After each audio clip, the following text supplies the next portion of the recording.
Broadcasting live from the Business RadioX studios in Phoenix, Arizona, it's time for Phoenix Business Radio, spotlighting the city's best businesses and the people who lead them.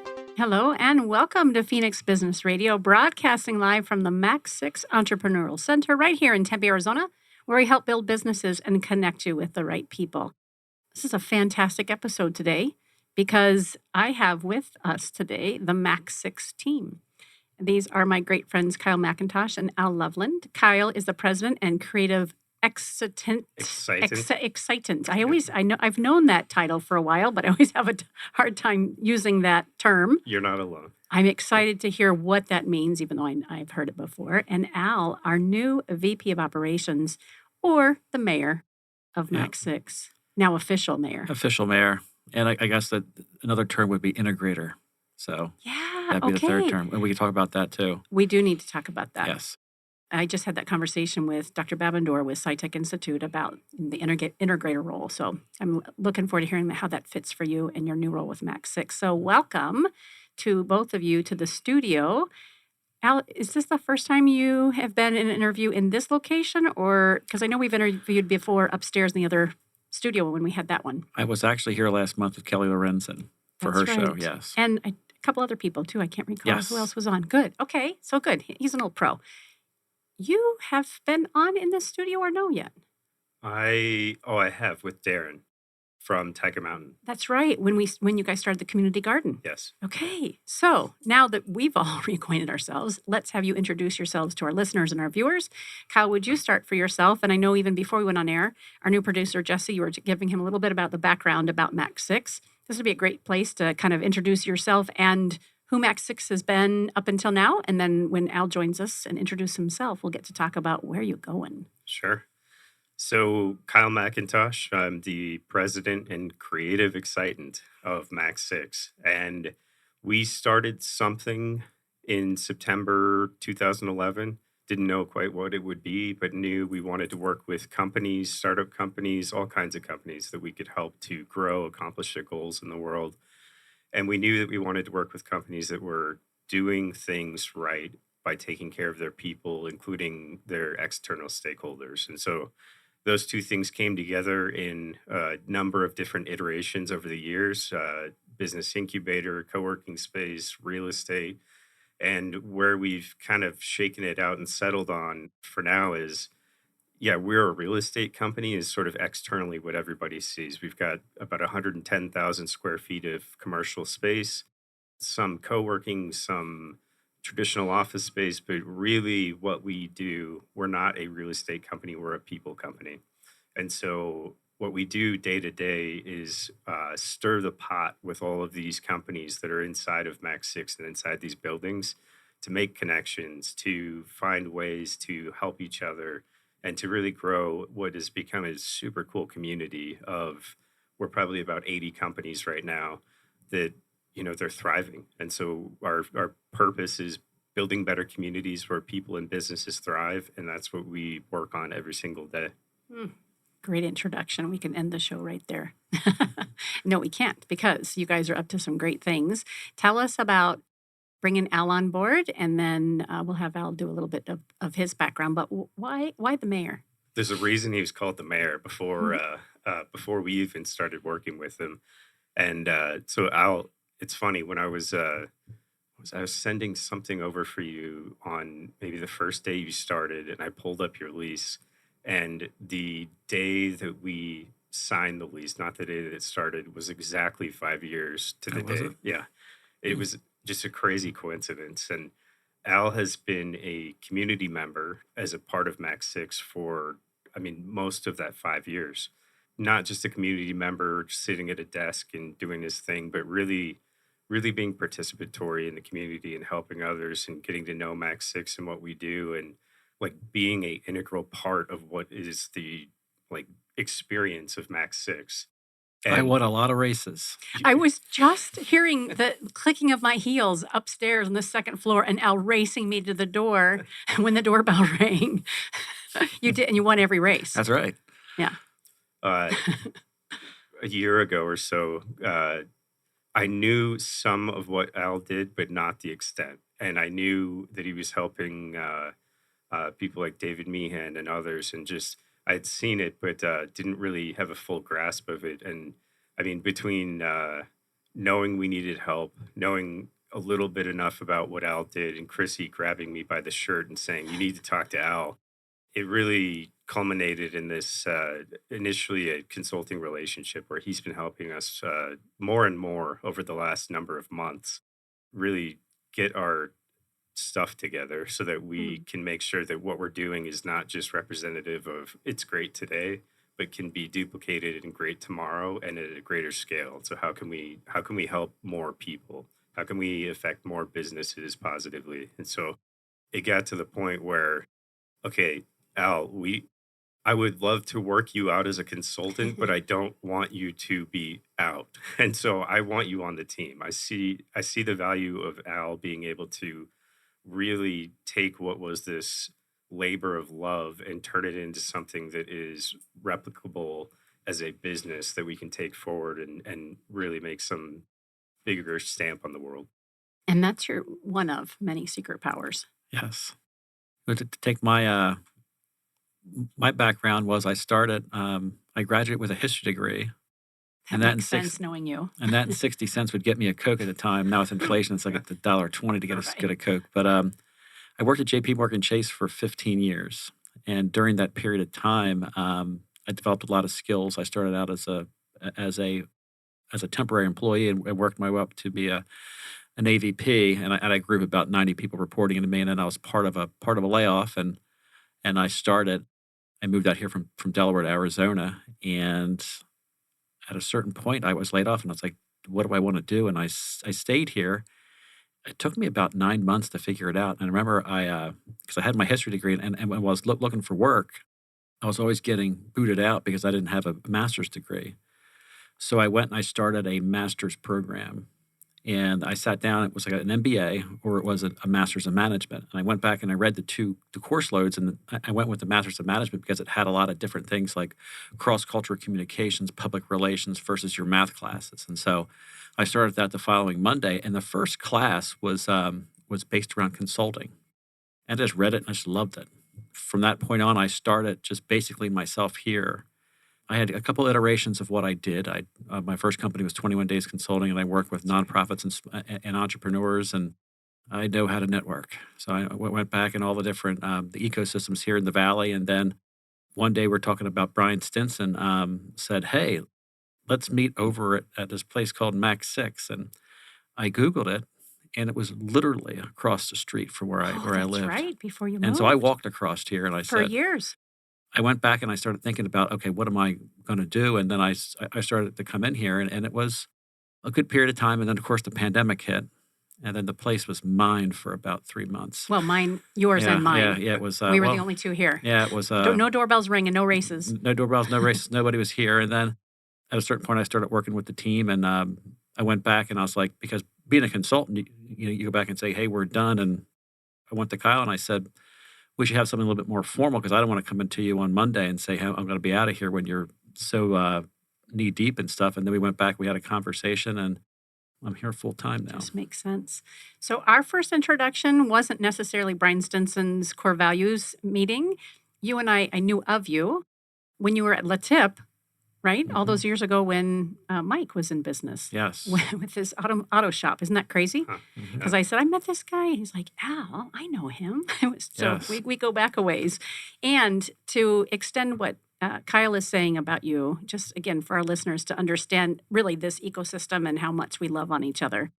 Kyle and Al, and then Kendra as well, are the kind of people that when I was running the studio by myself, solo for the first 2 years, anytime someone was ringing the doorbell for the next show and I'm producing and hosting and I couldn't get out there by myself, you guys were the ones who were to make sure that hey, can I grab you coffee? Can I get you water? Sit down. She'll be right with you without even having to ask anybody to do that for me, which is great. And just always a cheerleader for everything that we've done at Business RadioX and Conscious Capitalism. So, and for MAC6 as well. So this triad is a great example of how really everybody respects and loves on each other. Regardless of my title, I'll be your maitre d' of MAC6 any day, Karen. I appreciate it. And one of these days I'll learn how to say excitant. Yes. And Karen, I'll do everything except give you a hug. For our viewers, we have this long-standing joke that Al's a little afraid of me. So one of these days, I'm going to corner him and hug him physically. I'm just not a hugger, so. I'm going to make it happen. We have COVID to thank for me having to learn how not to hug people. So there's that. I'm a little bit more resistant than I was pre-COVID. Okay. Anyway, let's talk a little bit more about what you're up to now. Kyle, you gave a great description of when you said we started something. I love that. Like we started something. I didn't really know what it was. I get that. And I love that you said when you were, it only took you 9 months to figure out your something. I'm still figuring it out. So it takes some time, doesn't it? I hope I never find out. It's always, you've got to know where you're going to some degree, but if you're not striving for doing something new and better, at least based on how the world's changing around you, then what are you doing? Yep. And they say life's about the journey, not the destination. So it's all about what you do, you learn, you grow, and you get better. And it's just, that's one of the fun things here every day is that you're always meeting new people, and it's fun to help people grow. And be willing to make mistakes along the way. I think that's the biggest hurdle I've had to get over for myself personally and professionally. I like doing things right. I like doing things thoroughly, and I like doing them perfectly, and I like knowing what I'm doing. I've had to get comfortable in the discomfort, and that is how we grow. If we're not willing to do that, and if it pains us so much that we're frozen, which I've been there many times before, then we're not growing. I think it's a great Drucker quote that he said, if you show me someone who's not making mistakes, I'll show you somebody who's doing nothing. So good. Love that. Peter Drucker. Yeah. Back from my education days. Yes. I think we've had that conversation before too. So let's talk a little bit about the real estate world right now, commercial real estate specifically. What's happening and how do you guys see yourselves fitting in there? So it is, I mean, it would have been unimaginable to be where we are today 5 years ago. And not to say that it's good or bad or anything, it just is. It's different. And in many ways, it's good. In many ways, it's, not as good for what we were doing. But there's a lot of change happening. And so the COVID really did two things. One, it showed that we can operate a business without everybody being in the office at all times, yet to be tested on long-term viability of the productivity that comes out of that. But it also, I mean, it showed that from a productivity, from a company we can get things done perspective, but it also from a bottom line, if I'm a CFO of a company that has 2 million square feet of real estate, why am I paying all of this money for square footage that I don't need if all my people don't even want to be here and can be as productive? So there's a lot of battle, I'd say, going on between companies and employees and sort of getting to the bottom of what does a balanced approach to that look like now. But that's where we sit as a value proposition, is the flexibility that a space like MAC6 has. Is you don't have to know the answers to that. Come try something out, see how it works, and we'll change with you as you go. A lot of these, especially A-class buildings, are really struggling right now because they have a 10,000 square foot space that has to be a 10,000 square foot space. And so if a company that was in there before only needs 3,000 based on flexible schedules, they've got to find the company that was in 30,000 square feet of space. And so this downward trend is sort of happening to everybody right now. And I see what we're doing at MAC6 as an example of the way that the real estate market is really going to look in the future, which is what the future of work is probably going to look like. Flexing. Yes. Yeah. when I was in my 20s at Chase first starting out, I remember being in a meeting and somebody said something. They said, the only constant in life is change. And being a young person, you're like, that's pretty stupid and pretty, it's like, but then as you get older, that's all it is change. And the one thing post-pandemic is just kind of observing that the companies that have been in here and also the people that you interact with and then reading is that the world's evolving and commercial real estate's evolving. And you can have people that are, entrepreneurship is huge. Working from home is huge. The need for space, but then you also need a place to be able to get together. And the one thing that we're really working on is being flexible, as Kyle was saying, is having these flexible packages and then going back and experimenting with people. And it's more kind of, we're kind of evolving into, what fits you, how can we help you, and how can you become a member of this community? And one of the big things is the old saying is that you have two ears and one mouth for a reason, is going back and listening to people and seeing what their needs are and how we can help them, and then creating the one big thing they always hear here is creating those win-wins. It's interesting you mentioned that. When we did one of AZ TechCast show, we had with Arizona Technology Council, we had Axon on, who is the taser company, right? Aren't they Axon, something like that. Something like that. And I'm thinking about the statement you just made, because the VP that was on with us was saying how they had an incredible amount of very innovative ideas around the technology that they share with the world. And it wasn't until they started listening more to what people needed that they actually started growing financially and being more successful what they offered, because you can make something all day long. You can create an offer all day long. And if you're not listening to what the people that you're trying to appeal to, what they need, then so what if it's innovative, right? You've got to be listening. And same thing goes with Business Radio X, right? Jesse and I are having those conversations right now as we continue to change and adapt and look for what do our clients need and how do we show up to serve them. Just to go back to the very beginning of listening to what people are asking for, I say this pretty frequently. The most important square foot of space in any of our buildings is the corner of our training room, where it is an open space where anybody can come and talk about anything as long as they're able to be respectful. We've been losing these community gathering places, and regardless of what anybody thinks about religion, it is what it is, and whatever. Less of that means less of the church, means less of these community gathering places. And so I think we've been seeing the result of that over the last couple of decades. And what's happening is people, even more so now, as people are not coming out to even go to work all the time anymore. And so regardless of anything real estate related, and having flexibility in these offices and continuing to listen as the market changes, that was really the first stab at something. Is we need to establish a place as a community gathering place where people can come and talk about ideas and disagree with each other and talk about them in a way that's respectful, but gets to a cool, we have a new idea out of this because we could come together. Yeah. Can we talk about some of the groups and organizations that utilize MAC6 for those reasons? So already that comes to mind, right, is Local First Arizona, Conscious Capitalism, the Tempe Chamber, who I may have eaten them all up, but I really want our listeners and viewers to understand what exactly you're talking about. They may or, am I right? They may or may not have a dedicated space here, but you've welcomed everybody. If it fits for them to come and utilize the space, you can make that work for them. Absolutely. And I'll save another one for Al there, but I will say, Oh, I know the one. we've yet to have anybody that I just vehemently, like, personally, like, couldn't stomach, what they're talking about. I've had people in here talking about they're anti-capitalist, beyond socialist, bordering on anarchist, holding like a full meeting about that. It's awesome. How do you stand on 2 feet on anything that you believe without testing it against others that are willing to have that conversation of where the boundaries are on each other's beliefs to find out where there's a common ground? No physical violence here, but anything else goes. And so whether it's the Tempe Chamber or Local First and what they stand for and these great things they're doing in the community, or somebody I definitely disagree with that's talking about something else, I don't care. Like, come here and just be respectful and be open to others that have different mindsets, and that's what's about.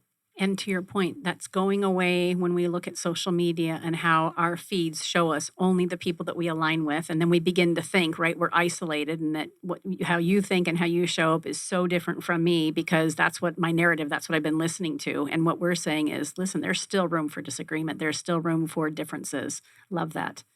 One more, just before Al says Yeah. something about this group that uses our space pretty frequently. Kimber Lanning, who started Local First Arizona, gave one of the most impassioned and eloquent speeches back to in result of this anti-capitalist person. And after they were not combative, but it was, I would have charged into battle with Kimber any day after seeing that. It was such an interesting experience to be so tied into what she was saying emotionally and disconnected emotionally from the other side, but being okay with that and letting those things come together. And one of the great things about the community is that you're able to go back and talk to the business owners and say, what things do you need right now? And you have the Tempe Chamber, which has all the businesses here in Tempe, a lot of different programs where you can get out in the community. Local First is the same way. When you go out to a Local First event, you're seeing a lot of different business owners. And as you know, being an entrepreneur, you can't do it alone. And then we have a group upstairs. It's called Alliances, a place where entrepreneurs align. I used to walk by that group every Tuesday. And I remember. What is going on with that room? I remember you did. He was adamant. Talk about adamantly opposed. That was Al. I was like, what is this? What is this, like a cult? Now you've been a member for... But 2 years. Yep. And I went back and David Kogan, who's the owner, kept sending me messages. And I was always doing stuff on Tuesday. And then, post-pandemic, what I went back and really respected for those guys was that they were one of the first groups that did things in person. Yep. And I went back and I said, you know what? I'm going to give it a try. And I've been there for 2 years now, and I've loved every moment of it. And the great thing about that is that you get 20 to 50 people every Tuesday in the Valley who, along with helping you with your business, they help you personally. And there are a lot of people that I did business with. And here at MAC6, what we want to do is we want to go back and be there, but also have in the back of our mind is who's here. Mm-hmm. And how can we connect you with somebody else who's going to help you grow? Because we want to help you flourish as a business. And it's really about connections, and it's about understanding what somebody needs. And then as we go around, and part of my thing as a mayor is I go around and I tell Kyle it's shaking hands and kissing babies. You not walk hugging, around. Though. No, not hugging. Hug. No hugs. But you go around, you talk, and you say, okay, what are some of the challenges of your business? What are some of the things you're looking for? And then we know people who we can connect you with. And then one thing we're going to work on in the second half of the year is one of our ideas is called the Growth Academy, where we're going to go back and have things to really focus on helping businesses grow. One of our main focus is going to be there are a lot of groups that focus on the owner. Vistage, I think it's EO is another one. Yep. But as you know, you can only grow as fast as your staff that's underneath you and building those teams. And we have a lot of great information. And that's the thing that we want to kind of do things here for the people that are here with us, but then also different businesses that are out there that want to grow. And so you think about MAC6 as a place to grow and a great community, but also a place where you can go and learn these basic fundamentals that can help you grow your business. Mm-hmm. And that creates wins-wins for everybody. Of course it does. And there's so many opportunities for overlap for obviously how we function here at Phoenix Business Radio, Alliances U. That's really what's so nice about being part of this collective is that we all involve all stakeholders, regardless of who they are, and we're looking for the win. And that's why this is so important to me. So I love being here, and I'm deeply appreciative. You and I first met, I think it was maybe it was Jen Burwell's suggestion when I was at the Regis, my first year owning the studio. I was in the second floor of Regis, not even a mile away. Yep.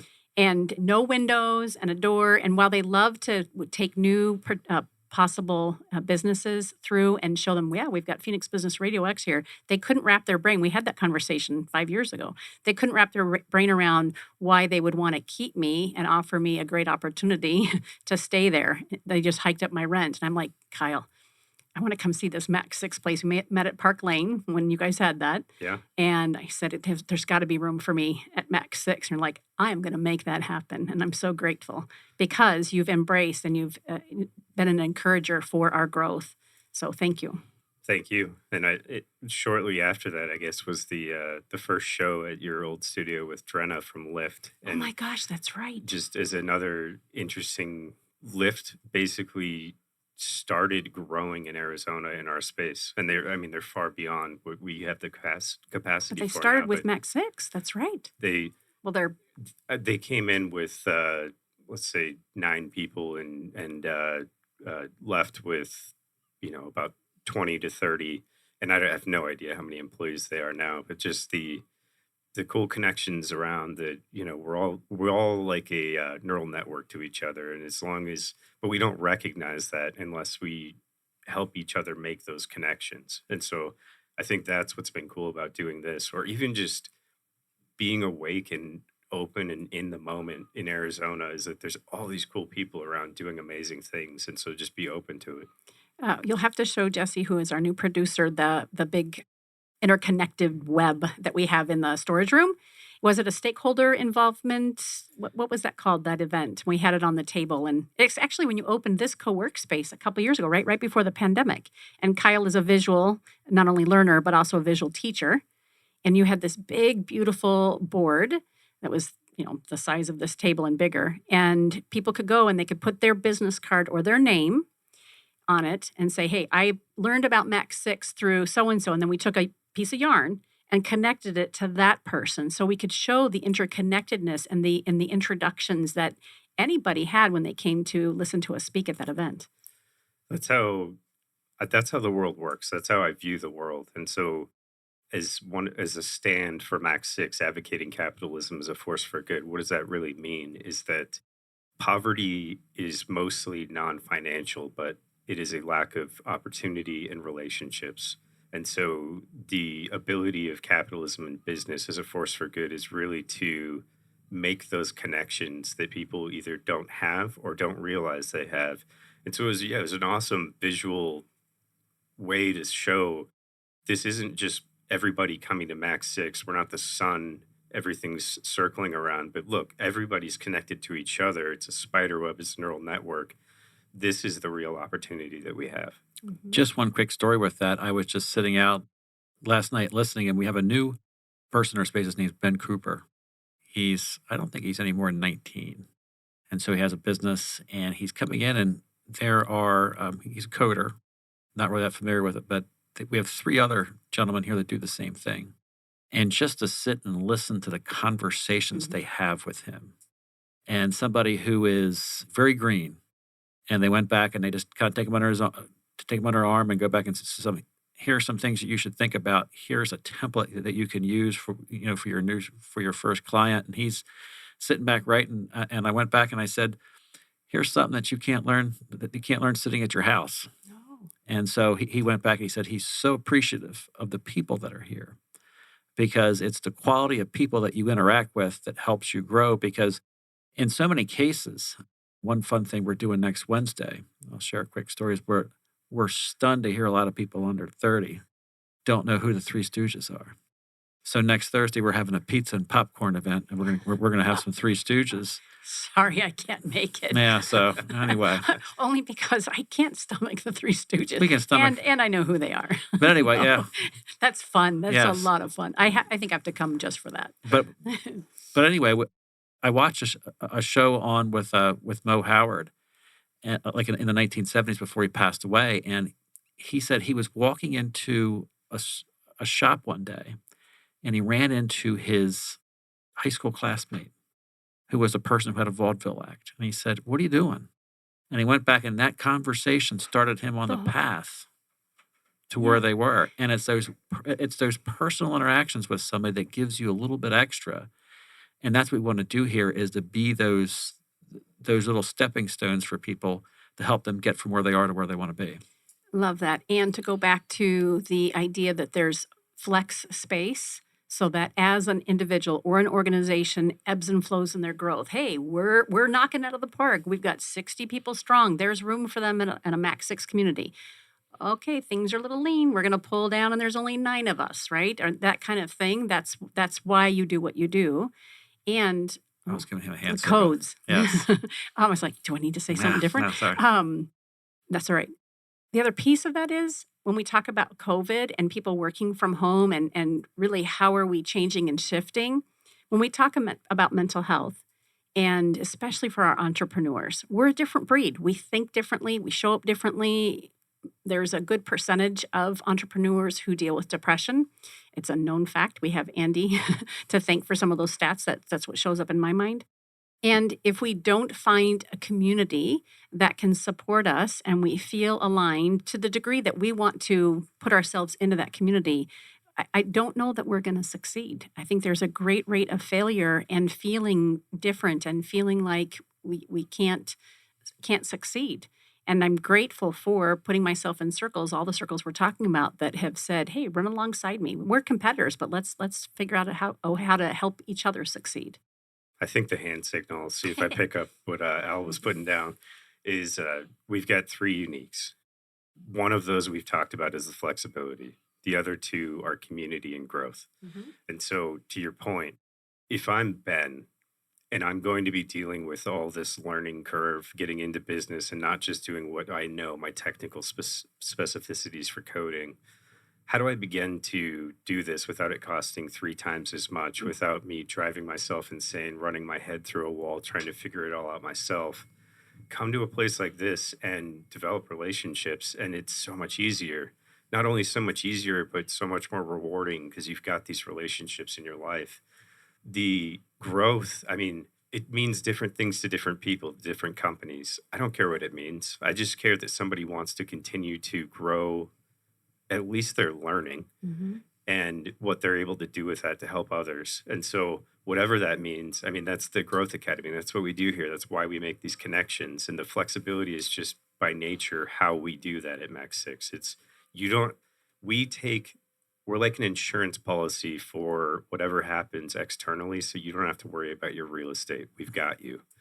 And to your point, from Andy Maurer or Brian Moore, any of these Gallup statistics that are showing 80% of employees now are either disengaged or actively disengaged within companies that they're measuring. Right. That is not only absolutely ludicrous from how many billions of dollars of just operating costs are being wasted by people that don't want to be doing what they're doing, but these are people that are like suicide rate, drugs, alcoholism, all these things that are happening that because people are not fulfilled with what they're doing in their lives. Forget calling it a job. Like, why do they even wake up in the morning?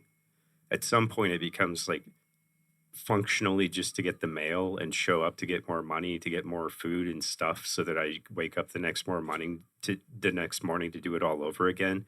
Like, what is the purpose in all of that? And so when you start asking yourself that question, if you don't have it, you're lost. Yep. So that is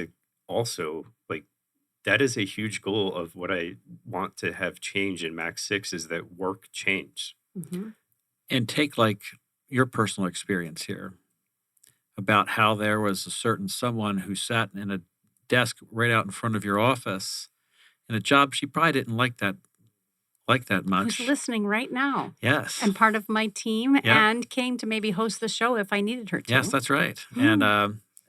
And so she's sitting out there one day and think of the different trajectory of her life per se, if but for not meeting you and the different things that happen. And that's what happens when you get people together, is that you might not have that interest, but they might know somebody who does. And that's the other thing with community. It's how people touch each other and about how you're able to grow in a different way by the people that you interact with. And that's the big thing about community is getting people together, because you might be 2/3 of the ingredients you need, and you get somebody else. Kendra Maples is who we're speaking to, and I want to make sure we give her a shout out. Culture Crush Business.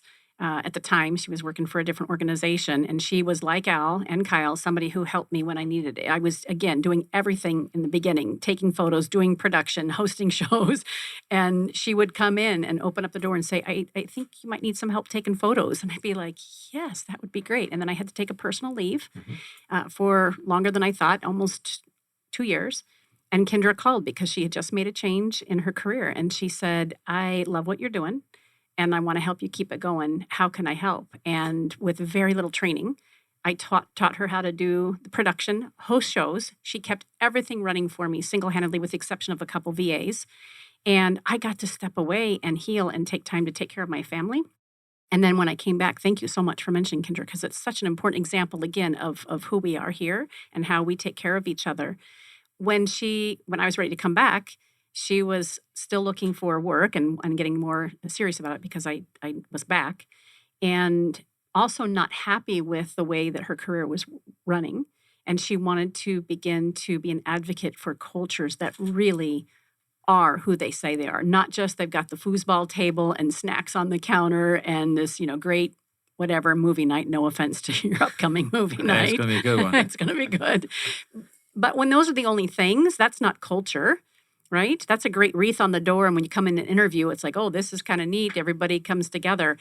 what she found is when she worked for different organizations, that all looked and sounded good, but on the daily, they were lacking integrity. They were lacking communion. They were lacking opportunities to grow and aspire and feel connected to the mission and purpose of the business that she was working for.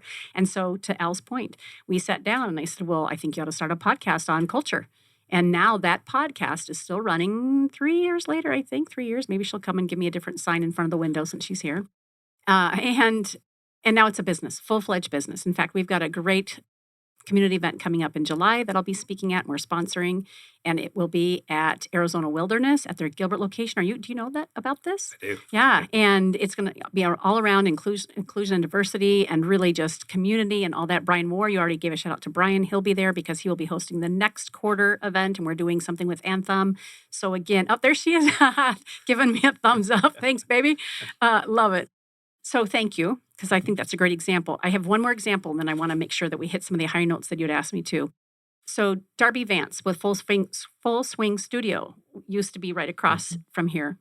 And at the time was video production only and photography. And so I hired him for a personal job that I needed and didn't know him. I think we had met maybe once or twice. And we got to know each other. He came and saw our soundboard. He talked to Daryl and he got excited. And he came to me when they were getting ready to go to their new location in partnership with One Community and said, I want to thank you because you've been a great example for me in podcasting. We're now going to offer that as part of our services. Now, most business owners would go, ouch, like, I don't want to give any of my secrets away and you can't talk to my production guy and, that kind of thing. And I'm like, whatever you need, buddy. I'm excited for you. And likewise, we're doing video, and that wasn't always in our wheelhouse. But when we look at it through the lens of there's enough business for all of us, then we can all win. So, absolutely. Love it. Let's talk about how full the parking lot is, because, again, COVID days, it was pretty bleak. Al and I could cross over 6 different parking spaces and no one cared. Because I didn't have a parking space. I was walked. You were I walking. walked across the street. Even then? Even during COVID? Yeah. So how and why is it full, and who's here? Well, go ahead, Kyle. You'll talk about the old co-working space. Yeah. So there's been lots of changes. And for anybody listening, we still have plenty of parking. We really got into a kind of scary place during COVID. And it was semi-COVID related, but there were also other issues going around the neighborhood with just we're a thoroughfare where a lot of people are coming through all the time. And so just whether it was people that didn't have a place to live or were using different substances in ways that were disruptive to what we were doing, it caused a lot of issues to where the building across the parking lot from us that we own got down to 26% occupancy. From a cash flow perspective, that's a holy shit moment. I mean, that's like what is can we stay in business tomorrow? Not like what does our year end goal look like? And we have solved a lot of those issues largely by getting even more involved with the community in various ways around us. And luckily, thankfully, I guess, COVID is not a thing anymore. At least it's not a disruptive force. But to one of the first questions you asked, the work environment changed. And a lot of people need what we have right now and want what we have right now. And so, as an example, the initial co-working space that we built out in 2012, that's my baby up there. And we had been running MAC6 out of there, managing the buildings, but really that was MAC6 as its 10,000 square feet of space. We built out this bottom floor that we're in right now, 2018, as a addition to it, and ended up finding a really cool company, Moxie Pest Control, that is occupying basically 2/3 of the entire floor upstairs now. They are our largest co-working, in quotes, tenant, and they're kind of private occupancy. They're kind of their own thing, but they moved here partially because they wanted to be a part of all of this, not just on their own. And they're really set up to thrive. I mean, if you go in there, and it's two things, kind of a headquarters for the company as well as call center. It's not an environment that you would expect if you just heard the words call center. People want to be there. People like being there. They love coming in here. And it's been awesome to have 100 people that, we see. The joke I always have is I decide how happy I'm going to be in the morning by how full the parking lot is, because really that's just a metric that represents, like, look at all these people we can surround ourselves with. And that's an example. We've got all kinds of cool companies that have moved in that are a part of this, that have stuck with us over the time. And it's more of what I've always wanted it to be, which is this thriving environment as opposed to just businesses that need space. Mhm. Yeah, and we have like a company that moved in from San Francisco, Hiry, that does hiring with an app. We have Tiger Mountain, which is a nonprofit that has our gorgeous community garden out there. We have multiple, as Kyle said, like 80 different ones. And we have Business Radio X too, which is like our crown jewel. So, Yes, of course. yes. Thanks, Al, for that bone. It's so fun to watch MAC6 grow and evolve. And we've, all three of us together and separately, have had so many different conversations around I don't know what I'm doing, but here we go. Let's give it a try. I can see it, I can visualize it, and now I just need to put the pieces in place and make it happen. So that's very helpful for me as a business owner, an entrepreneur, to run alongside people who can offer ideas and help me get to the next level of where I need to go. Mhm. What else do you want our listeners to know? The big thing now that we're focused on is an initiative that we have. It's called flawless execution.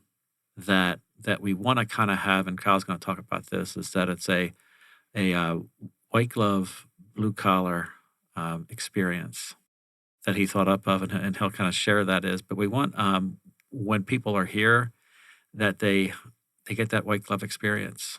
Mm-hmm. And so it's like we want to. One thing I always say to Kyle is that we must be clothed with competence. And that's one thing that I'm brought in to do, to make sure that when we do things well. As all companies, we have some errors on the board, but the main thing is to be able to fix that and make things better. And so when people come in, they know that first and foremost that we care about the people that are here, and that we jump on things immediately and get things solved. That's one thing that we're really focused on. So when you come in here, you're always happy. Mm-hmm. I've always kind of felt too, from a business standpoint, is when it comes time to renew your lease and you're happy, You're staying. you're going to stay. And so, Kyle, go back and share a little bit more about the white glove, blue collar thought. I've heard you guys refer to it a couple times, so I'm glad it's a thing. It's going to Yes. be coming up more often. Yeah. So we had called this a number of things: the flawless execution, clothed in competence. Al asked me a number of months ago a really good question, which is, how do you know that you're done and you've had a successful week at the end of the week? And my answer at the time was, I don't. Because I'm always gauging that by asking that question at the end of the week, as opposed to, what are we doing in the start of the week that we can say will be successful at the end? And so, what does it look like to have a structured approach to this? And the way I've described it to our team in the past is, I love all you guys because you have the willingness to paddle a canoe on wheels through the desert. But if we can get this thing in the water at some point, imagine how fast we can go. So brute strength has got us here, and Al and the owl-like mentality is going to take us where we need to go. The white glove, blue collar thing popped into my head probably a little bit after we sold the manufacturing space, and just I've been really thinking a lot more about this blue collar and what that means. And I think to many people means you've got oil on your hands and you're, dirty knees, and you're working on physical stuff. But to me, it's a mentality, which is really just a pragmatism, a realism, a like connection with what is, as opposed to this sort of like politicians, others that live in this world that's so ethereal to us all sometimes, that it's like, how does this relate to me? It doesn't. And so it's really that mentality of people, whether it's actually what you would consider necessarily a blue collar job or not, is that people that want to connect action with intention and actually make some stuff happen. Like, let's make cool stuff happen. Let's build cool stuff. Let's do stuff for other people. Let's make it happen. And the white glove experience for those people, especially because they have that mentality and are working their asses off so hard, deserve more than anybody that could even pay just for that white collar experience, a white collar experience. We need to be honoring the entrepreneurs in our community, whether that's from a federal, state, private business, individual perspective, because those are the people who are making our lives better. And so that's what we need to show up and people need to experience when they come to MAC6 because they deserve it. That's what they're working for. We need to show up and give that to them. And we are falling down in certain instances where we're not providing that experience right now. But I'm open to that because we're not going to get there unless we put gloves on and get them as dirty as they need to get until we can put the white gloves on and there's no more dust left on the top of the door to check anymore. Mm-hmm. And that's one thing I'm going to quote my college professor and mentor, Scott Romeo, where he goes back and he asks the question. He says, are you a best value, high cost, or low cost provider? And you go back and you think about that. And, at MAC6, we're not going to be the high end pretty place. You go back and a lot of fluff and things like that, but we're we're best value and we're going to add that white glove experience for you. And so it's the one thing about running a business, it's a very serious affair because it's your life. And a lot of people, like I worked in the corporate world and I go back and I talk to some of my corporate friends, and the one big difference between the corporate world and the entrepreneurial world is fear. Yeah. Like Todd has said before, it's like, I don't know if I'm going to be able to, they may walk you in and say, hey, we're doing a layoff, that there's that potential fear there. But as a business owner, you got the money coming to pay your bills. And the one thing we want to do here is to make sure that we're not charging an exorbitant cost, but we also got to stay in business. Mm-hmm. But also while we're here, you get value. And that's one of the big things is that with this is that, you should, speaking of corporate, I was talking to one of my corporate friends, one of my peers that I work with. He called me when I put my announcement out on LinkedIn. He reached out and said, let's talk. And I said, Dino, these people here don't know this side of me. And Kyle's seen a little bit of it, a little bit of it. What where side? it's I'm intrigued. What side are we talking about, Al? The hugging side? not a hugging side. I'm a very intense person. I know that. When it comes, especially when it comes specifically. When it comes to getting things done in the right way. If things aren't right, I'm going to work hard to make sure that it's done right. Hmm. And so, especially when it comes to people, because the people here matter. And so when you put a request, so we're going to tell you to put a request in, we're going to get the request, we're going to make sure that it's done and it's done in a proper way and that you'll be communicated with. I've seen it every time that I've needed you for something. Yeah. And so the big thing is that you just get that feedback and, because the people, I always tell Kyle, it's like, people write the check and that's the revenue because that's the way the world goes. And that's one thing I like about Alliance is that you can't do things on your own. Mm-hmm. And, back to what you were saying about before about the conversation we had before about being anti-capitalist is that that's the reason why most of those things fail because they're great in theory, but they don't work in practice. And so many people that you see out here, pour in their life's effort into this stuff. And that's where we want to be here to be able to help them, but not hinder them. Yep. And so that's one thing we're really working on. Another shout out to Local First Arizona, who has their own own building in downtown Phoenix, and they have a collective workspace out here. Thomas Barr, a couple of days ago, they do their show, Arizona Good Business, with us on occasion. We've been partners for, I think, 3 years, and he reached out a couple of weeks ago and knows that I'm going through a transition right now with the business. And he's like, listen, I want to sit down with a couple of our board members and let's talk. I think I have some ideas on how we can work together. And I didn't realize that the bulk of the conversation was Local First saying to me, how can we help you? Now, I'm all about reciprocation, and so are they. And it was just another example of how we all work together. They know that I'm in growth mode and I need some help. And I'm not sure how to answer some of the questions that I'm being faced with. And they also know that they could better utilize me as a legacy partner and help tell the stories of their members who have succeeded through the help of Local First and that sort of thing. So again, just another great example of how we are in just the greatest community here at MAC6. 100%. Yeah. Do we have any more examples? I know we've given plenty, but is there anybody we haven't given a shout out to that you guys can think of, a past MAC6 community member or someone who's currently with us? I know I'm kind of throwing that on the spot, but is there anybody else that we haven't? I think one thing is a former employee that used to work here at Yes, MAC6 of is that course. we'll throw Your a little thing walking out buddy. to we'll throw out to Chrissy Jackson because Whoop, whoop. I mean one of the things when I go back and I do this, I used to sit back and watch her, and I always go back and in my mind I go back, it's WWCD. What would Chrissy do? And so in a lot of cases, she went out and she really, she really worked out and really hustled, and she, kind of set an example for, what a community, manager should be. So we could go back and we'll emulate her in a lot of ways. So hopefully she'll listen to this Well, point. I'll make sure she does. Yes. My paddleboarding buddy. And let's talk about her growth trajectory professionally because she was ready for something different and hated to leave MAC6. Had she been with you for 10 years? It Not had quite? been I think 6. 5 or 6. I'm yes, thinking of yes, Jen yeah, Burwell, who yeah, also had wings and grew. Yep. Mhm. And Chrissy went ahead and now is, and I'm forgetting the name of the company, but a similar Portal, right? Yep. And the first place for Portal to land here in Arizona, and they chose Chrissy to fill that building and bring clientele, and she's done a phenomenal job for them. Well, let me go back and I'll throw 3 others out there. We'll call it the gym corridor downstairs. Yeah. We have 3 companies down there. Yeah. Resound, Lee Media, Point in Time. And Point in my Time. body, yeah. Yep. And Point in Time that started upstairs in co-working and are now in suites because they grew out of it. And serve very similar. Yes.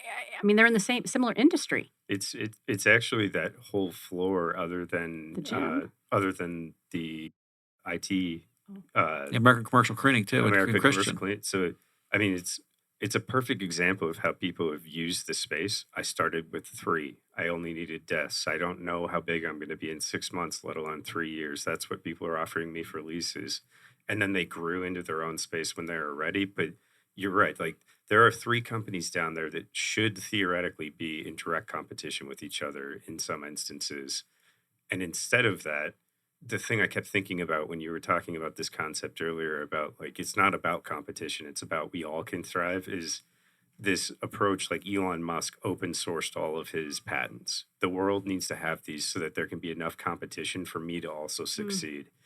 And that has been the behavior of everybody that I've seen, but those 3 companies are a perfect example that do some version of what each other does and also help each other out. How do you do this? You're doing this. How would I get into this? How do I not have to spend the frustration, if nothing else, of figuring out how this works on my own? They're doing some incredible things between the 3 of them, both like incredible just objectively on their own, and especially compared to where they started. And we got to see that growth. And I mean, the thing I really care about is you're talking about Mike Jones and Rami Kalla and James Lee and the 3 like and their employees and just all these individuals that as the companies grow, when we say businesses and people thrive, like that's what I really care about. What do the people thriving part look like? If nothing else, they've gone a hell of a ride and it's just learned so much, but I see them experiencing the world differently. And I mean, that whole floor is just such a good example. And one more thing, I'd like to throw a shout out to Ben Johnson, Yes. who's out on the floor, and he's really an instrumental part of the community with our tech and things like that. Because the one thing from a personal growth standpoint was that Ben had a job early on where he was on call most of the time, and when he wasn't on call, he spent a lot of time chatting around with people. And then once he kind of moved on from that and started his own company, you could really tell a difference when he's locked in and focused in. But he does a lot of great work helping us with technology, especially with the VIP room that we have upstairs that we're going to look to kind of market and grow more, where you can have a virtual in-person event where you can have people online, and we're looking at different ways that we can help companies utilize that space. And so it's and then to do a shout out to Scott Marsh. I was just going to do our that. personal trainer. He's on vacation this week, but he brings in a lot of different people, helps people in the space, and Myself included. yes. I've got biceps because of Scott. and I have my stable of wrestlers and their wrestling names. So anyway, we That's have some right. fun with that. But no, it's a lot of fun, and the main thing that I know. Over the course of the 5 years, like you see, SciTech's been here the whole time with us. Back to Lee Media, Structure Properties, a company out of San Francisco that does They're commercial right real right estate. here. Yeah, they're right outside. And so there's a ton of Manpower. people. Manpower. Manpower. I mean, we've got names that have been here over the years. It's wild to think about. Driving Just- independence. I mean, Yeah. Uber started here in Arizona. They grew to 27 people and they had to leave. And I have no idea how many Lyft and hundreds of Uber. people. Look at you, Lyft MAC6. came in right after. I love it. Incredible. I mean, but it doesn't matter if they've got a recognizable name or not. It's just, people would know those names. But Mhm. Jake and EXP Trips that was here for years, like you may not have ever heard of EXP Trips or Jake. Just as cool of a story and a guy and what Yep. they were doing. And he knows that he's got family here. I sometimes hesitate to use the word family when we talk about businesses. MAC6 really is a community, and it's like family. Because if I ever leave from here, which I won't, but if I did, I know you guys are not going anywhere. Certainly Al, because he's my hugging buddy. Yes. On that note, we're going to close out this segment Okay. so I can go hug Al and have him squirm out of my arms. Al, why are you moving towards the door? Yes. And Al's 5, 4, 3. Where's that closing video? Let me get out the closing music. Let me get out of here. Right. Oh, my goodness. How do our listeners and viewers get in touch and find out more about how to utilize a community space and if they're looking for an opportunity and to align with what you're doing? We're on social media and all that, but really the easiest way is mac6.com, MAC6.com. We've got lots of information about the spaces and community and what's going on around here, and get a hold of us, Kyle.McIntosh@mac6.com if you want to connect with me personally. Does your email for MAC6 say the mayor at No. MAC6? It should. It's al.loveland@mac6.com. Boring. I know. Well, we could put a new one out we there. need the mayor Take at that note. the Okay. mayor at mac6.com. Al Loveland, is it Al.Loveland? I'm sorry. al.loveland, yes. At MAC6. MAC6.com. MAC6.com. Yes. Yeah, really fun to be with you guys again, and I'm personally excited that Jesse got to produce his first show today. Whoop whoop, Yes. and get to hear this whole collective conversation, because Daryl and I have been, and Kendra for that matter, have been trying to kind of paint that picture. Who better than to hear the MAC6 story from both of you? So thank you so much for spending your afternoon with us. Greatly appreciate it. Thank you. You've been listening to not MAC6. Well, you have. You've been listening to MAC6. You've been listening to Phoenix Business Radio right here at MAC6 Entrepreneurial Center in Tempe, Arizona. Some media leans left, some lean right, and we lean business. Until next time, I'm Karen Nowicki. Thanks for listening.